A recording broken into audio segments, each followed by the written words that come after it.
We like to call it the Supernatural Hour. And now, our hosts. Hey everybody, and welcome to another episode of the Supernatural Hour. I am Tim, and I am here with Raven. I'm so glad to be back. And Chad. But I've seen the meme. I still don't understand the whole Chad thing. I'll have to show you. It's an old Microsoft advertisement from the 80s. And I will put it on Facebook because I know how to do that. Deanne does, when she says she'll do stuff, she actually does it, so she's our trustworthy member of the group here. We decided to get together today and bring you guys another episode for two reasons. One, we know how much you miss us, and we are going stir crazy. Who wouldn't miss us? we were also going a little stir crazy, and we missed bringing you guys our awesome entertainment, so we are doing a show for you today.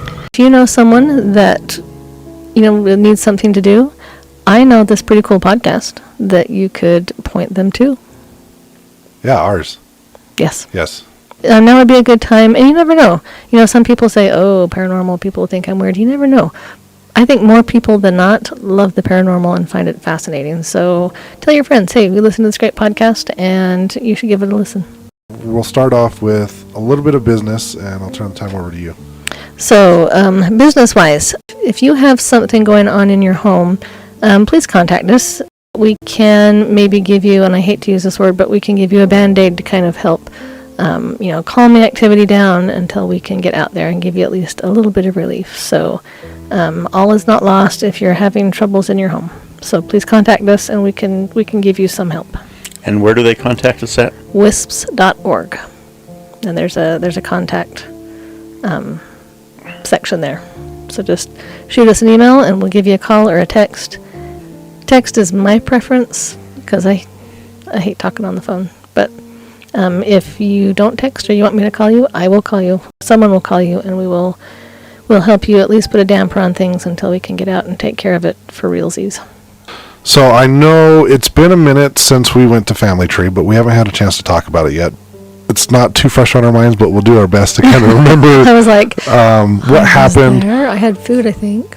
Yes. Scones as big as your head.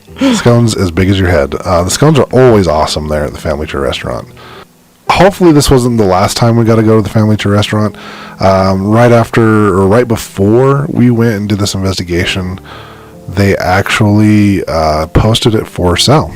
Hopefully someone will buy it that recognizes the monetary gain of just having ghost investigations there in the evening, and will let us keep going. So one of the things I do remember happening that night is we were in the basement, and this happened with my group, and apparently happened with all the other groups as well. People were hearing growling noises and scratching noises behind them, and their backs were faced towards like the old stairs that no one uses anymore, so there wasn't really a possibility for anyone to be behind them. And I know I also had a couple of people in my group that said they thought their aunt was there, and I was actually able to kind of give them a little bit of a reading at the restaurant and tell them kind of. It was funny because I love seeing people's faces when I tell them stuff about like them and their family members that there's like no way I should know. I started talking about how they used to go over to their aunt's house and she would just bake pies all the time, and I'm just like, you know what, your aunt really misses that, and she enjoys the smell of the pies. I'm like, I get the feeling that she never actually enjoyed the pies she baked. She always just made them and gave them away to family members just because she enjoyed seeing how happy you guys were. And they're just like, that's so accurate. That sounds exactly like what she did. And I'm like, well, if you get free time, start baking again, because she can actually smell it and she enjoys the smell. And it was kind of cool just to see them be able to have those memories of their childhood when they were growing up, and just being able to see them just start reminiscing about how things were when they were kids. I do know after all that, one of our investigators, David Ward, he felt like something was kind of icky on him with his aura, so I cleansed it real quick, and Then I started feeling weird, so I decided to start doing some energy work on myself and cleanse myself, to the point where I gave everybody a little bit of a scare. I think this is after you guys left. Yeah, we actually left. I have to be up early on Sunday morning, and so we left a little earlier than usual. And Don's son was there, who was an emergency room doctor, and apparently he had to do doctor stuff. He did. I actually thought he had left because he had to work early in the morning as well. So I was actually kind of surprised to see he was there, and I was glad he was there. So what had happened is we were in the basement, people were hearing the growling, so I started kind of pulling a brandy and started kind of shielding everybody and kind of making it so they didn't hear the growling. So you took one for the team? I did. Aww. Oh, one thing I forgot to mention, in the basement, I was sitting behind one of our investigators and her sister, and all of a sudden, underneath her chair, this big bright light showed up. I heard about that. And it shot across the room. And I saw the light underneath the chair. I didn't see it shoot across the room. They were telling me that the light was green, and they were all kind of fascinated about it. And I said, you know what, let's not pay that light any attention. From my experience, from what I've learned from like Caden and Peaches and a couple other people, Jimmy Lynn Darling, when it comes to green lights in the paranormal, usually it's not a good thing. Well, you learn that in movies too. People always go to the green light and they end up dead. So what the green light is I don't know if we've ever talked about it on the show before, but we'll talk about it now. If you do see a green light when you're on a paranormal investigation, green lights are the colors that demonic entities actually use to try to lure people. I know that like there's tells of at Saltaire when people are out kind of on the beach, they'll see a green light over like on Antelope Island, and it kind of entrances them and makes them want to go to it. The problem is if you start walking towards that, you're going to walk into the Great Salt Lake and drown yourself.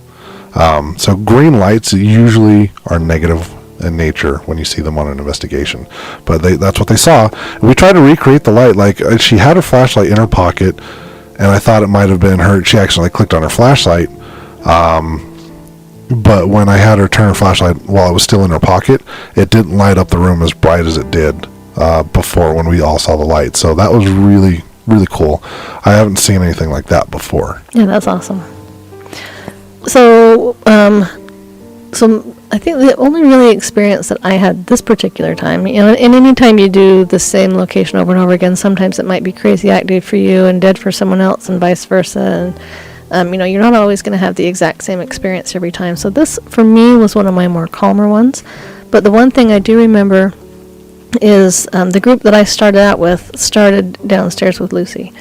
And when we went down there, it almost had a playful feel down there, almost kind of like, and I don't know, when another group had been there before us, but it was almost like, oh, hey, people are here, playtime. And so when we first went down, I was like, oh, hey, you almost wanted to go and, like bump elbows with her and, high five. That was before quarantine, so you could high five then. And so, everyone's, asking questions and kind of hee-hawing and, having a good time. But we were only down there for about 10 minutes, and then it was almost like an instant shift. You could feel Lucy kind of go, oh, yeah, I hate these people. Yeah. Because it just, almost like someone flipped a light switch, it just suddenly got dark and colder, and it was palpable. Some of our listeners actually sent us some of their experiences as well, and I know she's actually been on the show before. She did one of our aliens episodes with us. Nicole actually sent me several EV, but she also told me that at one point in time while they were sitting in the basement, their friend that was sitting, because it was her and two of her friends, and the one that was sitting in the middle, if I remember correctly, she thought everything was just fine. Like, she didn't notice anything different. But I know Nicole and the other girl couldn't see her. Like, it just looked completely black. Normally when you sit in that room, like, there's enough light usually going around where you can kind of tell where people are in the room. And they were unable to see her at all. It's like, if I remember correctly, they couldn't hear her. Like, it was like she had just vanished. Oh, wow. With me at the family tree, though, after I cleansed everybody else and I tried to cleanse myself, I actually passed out and was on the floor for about a good 10 minutes. And it was... And Tim's a big guy, and so if he doesn't get up on his own, he's probably not getting up. I honestly, I tried, and it was hard for me to get up. And I basically just got to the point where I'm like, I'm just going to lay here and take a nap, pretty much. Like, what had happened is I had spent all of my energy trying to kind of shield other people and, like, cleanse people, that I literally just drained my batteries, and I was out. And I was able to get out enough information. I was able to say enough to let them know that I needed Mike to give me a blessing.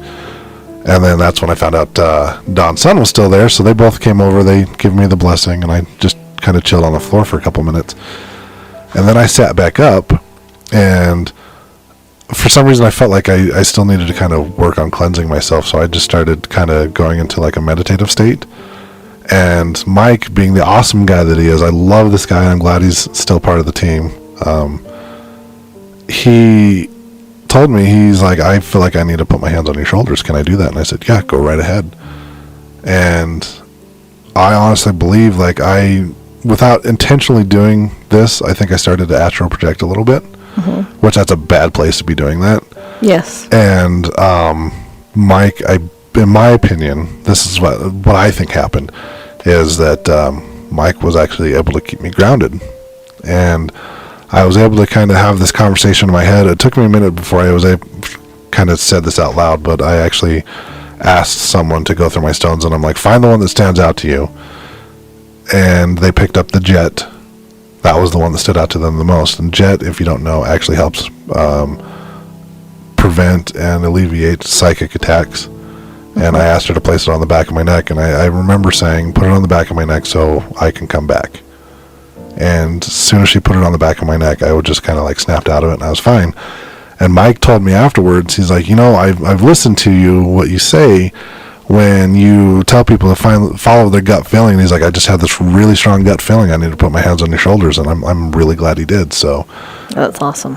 Stories like that just give me the good chills. So I'm sure there's other stuff that happened, and I'm still waiting for some of the ticket holders to get back with me on some of their experiences, because I'd love to share those with you. Instead of you guys, again, we're trying to be more open about not just what we experienced, but what everybody experienced. But in order for that to happen, you guys have to share that with us. So yeah, so in the future, if you come on an investigation with us, you can either email us, your thoughts, and we realize sometimes things are personal, you don't want to share them, but if something happens that you would like to share, we would love to hear that. Well, and it doesn't even have to be on like one of our investigations. If you have a story of something that you grew up with, or something that's happened to you that you want us to share on the show, we'd be more than happy to do so. You can email us you can message us on Facebook on either the Advanced Paranormal page or the WIS Facebook page. If you're familiar with the website, you can hop on the website and contact. There's a contact page there. Also, if you haven't been to our website recently, we have made some changes on there, and go back to it a lot, because we're going to continue to make changes and keep that updated, and you're going to see a lot of really fun changes with our websites. So yeah, that was one of the family tree investigations we did. I did another one for a private group, and I actually had someone there in the basement, kind of a similar thing, like everything went black for them, and then they just broke down and started crying. I had to take them upstairs and do some work with them real quick, and honestly, I think with her, I think it was more of she just kind of psyched herself out. Mm-hmm. But at the same time, her I don't know if it was her boyfriend or her husband or who it was that was with her, he actually needed clearing. Oh wow. So in the process of clearing her and calming her down and getting things taken care of with her, I also cleared him, and it was actually really cool, because he at first, like, I had him pick up a piece of Larimar, and I think the Larimar just started instantly just like clearing what was on him, and he said he felt really tired all of a sudden and just kind of felt zoned out. And then after I started handing him some other crystals to kind of like revitalize his energy and whatnot, we got him some water, and he started telling me like he started feeling a little bit better than he had in a long time. I've done a lot since our last episode. You've been busy. I have been. I actually had another one of our friends who did a podcast, Life on the Rocks Please, had actually contacted me and had some activity going on in her house, and it confused me because I know Peaches has been there and actually put a binding on her home, and I've seen the bindings that she's done, and they're extremely effective at keeping spirits out that aren't supposed to be there. It doesn't work on crossover spirits. They live by a different set of rules, but crossover spirits are usually angelic.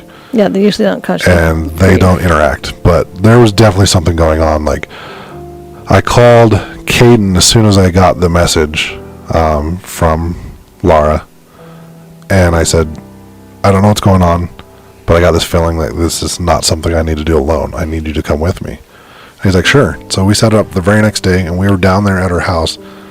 And both Caden and I, as soon as we got to the house, we arrived separately. But as soon as we both got there, we both felt very uneasy, very unwelcome into her house. And she's a good friend of ours. I've been there a couple times. We've recorded episodes with her, and I've always felt super welcome, and the house has always felt very inviting. But I felt at this time I was not wanted, and I've never felt that at her house before. Caden felt very uneasy as well, and we started getting into, she gave us dinner as a thank you, and we got into the investigating, kind of trying to figure out what was going on, and it was completely random that Peaches actually called me right when we started. So I'm like, oh, well, since I have you on the phone, is there any way you can help me out and tell me what's going on? Like, well, we're talking. Yeah, it was completely random. She didn't know I was there. She was just calling to say hi, and I told her, what was happening, and I was confused, and I told her, I'm like, there's definitely something in the house. I can feel it. I know there's something here. There's something going on, but I'm confused because you put a binding on it. And I asked her if there was a way that something could bypass or get around if there's some loophole to the bindings, and she said there's two. It's something super demonic in nature that's above her pay grade, and it's basically something that we've never actually experienced before. She's like, or it's the second option. It's someone had placed a curse on the person that the binding was put on, and being that the binding was done on Laura, that's what we were able to determine. Brandy did her astral projecting, came and wandered the house and told us exactly what it was. Is there was someone that she had actually recently come in contact with, and I don't know if it was intentional or not, but there was something that they had put on her that was allowed at least one entity in the house with her. Oh, okay. And thankfully, that was the second thing. It wasn't the extreme demonic thing in nature. I'm just like, at that point, I would have been like, peace out, Laura. Bye. No, not really. I would have done my best to help her. But she explained to me, she's like, Caden's going to know exactly what to do, or how to do this. But you need to do a circle of light. And I had honestly never heard of that before. And I knew, it's funny because when Brandy tells me that I can do something, I believe her. I just know that I can do it because she wouldn't tell me I could if I couldn't. Right. So we performed a circle of light. So what we did is you put a big white, of course it's white, it's salt. You put There's black salt. There's black salt and pink There's salt. black salt, pink salt. You put a circle of salt on the floor, and you have the person stand in the salt, and then you stand in there with them. For whatever reason, I felt compelled to just put crystals down around the circle as well. I believe I used obsidian, rose quartz, amethyst, and selenite or something. I think one of them was generic citrine. all-purpose. I just put stones down that I just felt I needed to put down. What I thought was interesting, we get in the circle and we started to do the circle of light. So basically, Kaden and I had formed another circle with our arms around her. We just put our hands together and formed another circle, so it's basically a circle within a circle. And we started pushing our white light energy towards her to kind of help clear off of whatever this was that was on her. And when we finished pushing our energy, I felt the need to just kind of like align her chakra, just kind of cleanse her aura and sweep out some more negative energy.